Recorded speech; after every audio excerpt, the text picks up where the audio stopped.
And police in Nigeria are reportedly guarding offices of the mobile phone giant MTN in the capital Abuja. This after protesters tried to storm the offices yesterday in response to the xenophobic attacks in South Africa.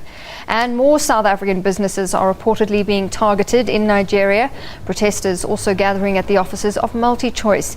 Nigeria has summoned South Africa's top diplomat to register the fears about a fresh wave of violence against illegal immigrants in Johannesburg and Pretoria.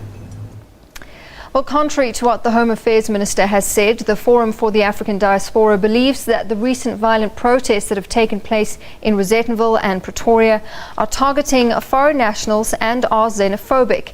ADF has called on the South African government to intervene, and with what's been called the March Against Immigrants in Pretoria this morning, the Forum has raised concerns about immigrant safety and has called for the South African government to do something.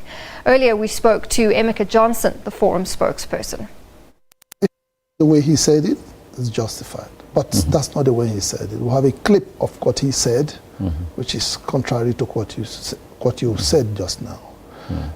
If he said that, Amnesty International would have indicted him, ADF wouldn't have indicted him, and AU wouldn't have indicted him. Even the Minister of Home Affairs disagreed with him.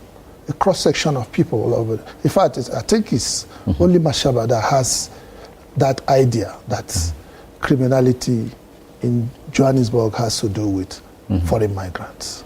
Now, we've seen that the communities here in Rosettenville, they went after foreign nationals who they say were dealing in drugs and also running brothels, prostitution brothels and rings. Now, if indeed that is the case, even what's happening in Pretoria, what is your message to those who obviously are not towing the line?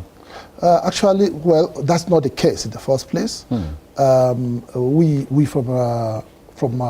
the ground, and we found out that that's the case. The case here is actually an outright attack, xenophobic attack on people. And we're not saying that there are no miscreants or criminals among the migrants, but they're infinitesimal.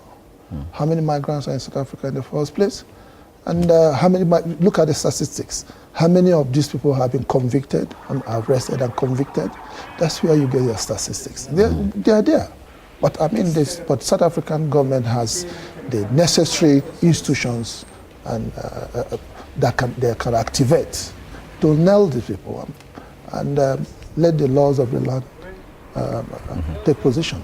What's your reaction to what's currently happening in Pretoria with the illegal march or the march against illegal immigrants in Pretoria?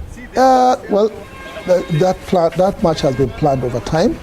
We tried to intervene by meeting the Mamelodi Residents Association, but they agreed initially. We wanted to meet them under the umbrella of the Mamelodi police station. But at the last minute they reneged. We wanted to know their concern and see how we can come in to add value to their concern. We are not saying they don't have concern, but we are saying that mob action is not the solution. You see, even if they do citizen arrest, it's legal. Do citizen arrest. If you see any person committing crime, but our own grudge is that criminality does not have nationality. If you're a criminal, you're a criminal. And the laws of the land should take position. Yes. Yeah, that's our agreement. But you see, the fears now is that this thing will snowball. We said we started shouting and crying since Mashaba's statement last year. We picketed against Mashaba. We wrote extensive memorandum which we circulated even to the presidency. We escalated it to the presidency and even to the parliament, the premier. But we are not listening to. We try to inform. We try to interdict this match, but it will look as an affront against our host community.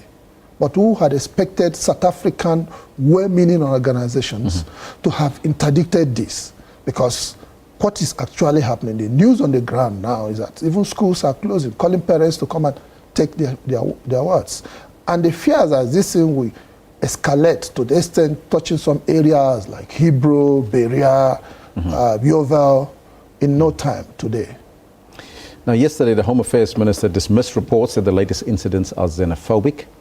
And on the other hand, you believe, though, that they are. What makes you think that they are? This has been a problem with we and South African government. The inability to take the fact that this is xenophobic.